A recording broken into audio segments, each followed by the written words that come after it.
All right, so really slow start out of the gates, but really proud of the kids for responding and just getting their act together and really playing some good basketball.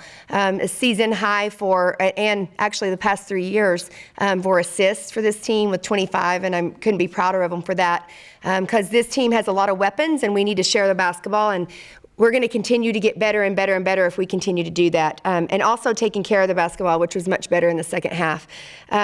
I thought our post game was very, very good. I believe 4 out of our 5 post players were in double figures, which was part of our game plan against them. We definitely knew that we could have an inside presence, and we're going to need that moving forward. So it took them a little while to get going, but they really started to understand and see where they could get buckets. Proud of these 2 kids. I thought they both had really great nights. They work really well together, and really proud to see Jordan get on the boards as well. So great game for us, great game for our kids to be able to get a lot of playing time, and really tough game after fatigue-wise after 4 in 8 days. So I'm really proud of them for pushing through. Jordan, this is I believe your 4th career double-double, your first one here in Lubbock. What did you think of your performance tonight? I'm just really grateful to have the opportunity that I had. I couldn't have done it without my teammates, obviously passing me the ball and just, being able to crash the boards. And, I'm just really glad to be here. Yeah.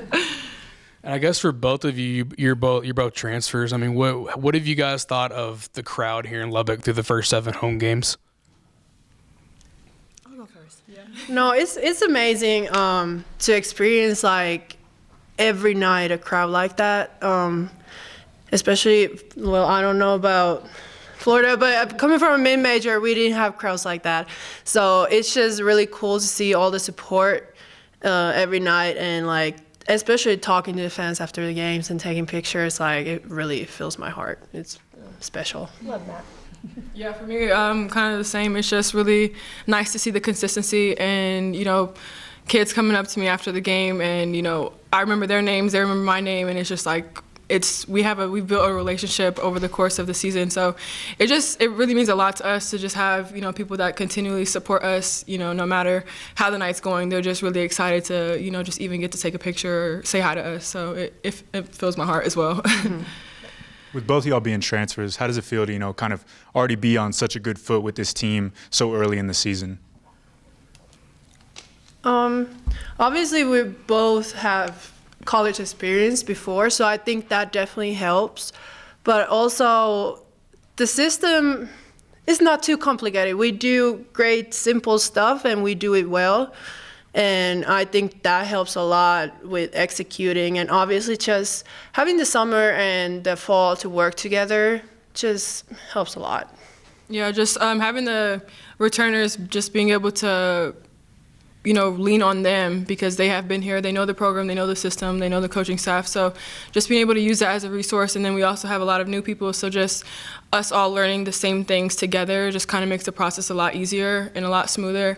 But yeah, I feel like it's, like you mentioned, it's a really simple system, but we're really efficient at it. So I just feel like that's kind of what helped us. And then Jordan off the bench, you guys were kind of finding your stride early on, that big, full team substitution. Kind of what was it from the bench that had so much energy in this game? We just had that different perspective of just seeing what was working and what wasn't working, just watching that starting lineup in. So just being able to go in there with those adjustments in mind and just making those in-game decisions. I feel like that's kind of just what best helps set us up to be able to pull us out of, the little tiny hole we dug ourselves in. So just being able to turn that around with that fresh energy off the bench, I feel like that's kind of what helped us do that. All right. Thank you. Thank you. Thank you. Guys, enjoy your day tomorrow.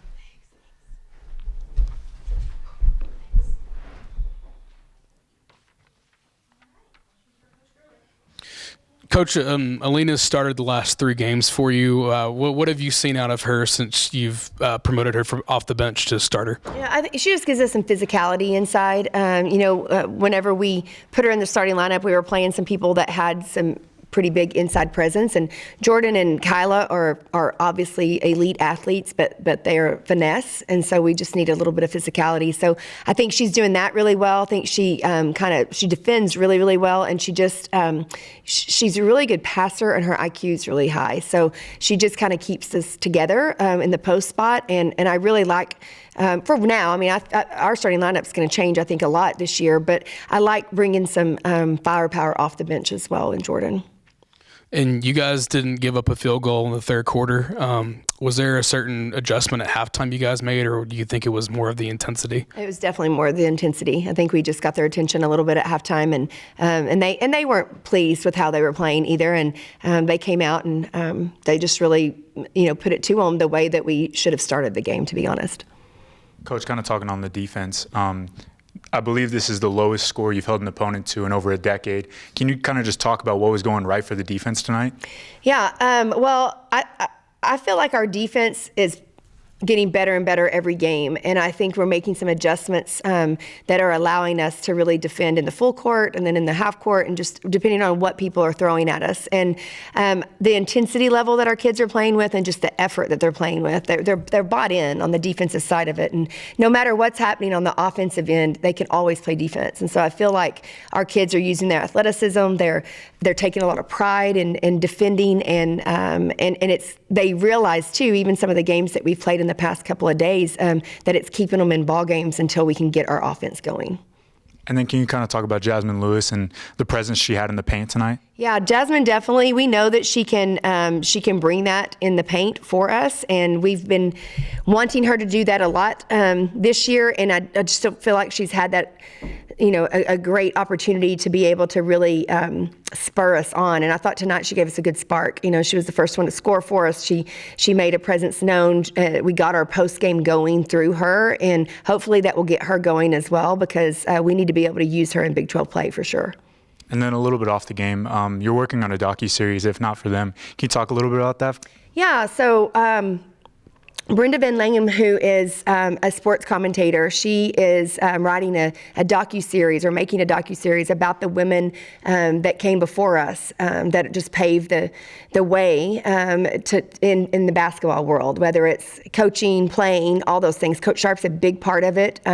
They came in and did a lot of stuff at Plainview, at Wayland, and really did a lot of research and a lot of interviews with former Flying Queens, who obviously we know the history of that, and then obviously Lady Raider basketball, and just how much the game has grown and why it's grown. And it's grown because of the people that came before us. And I think it's really exciting, and I'm excited to see the final product. I've seen bits and pieces of it, and it's fantastic.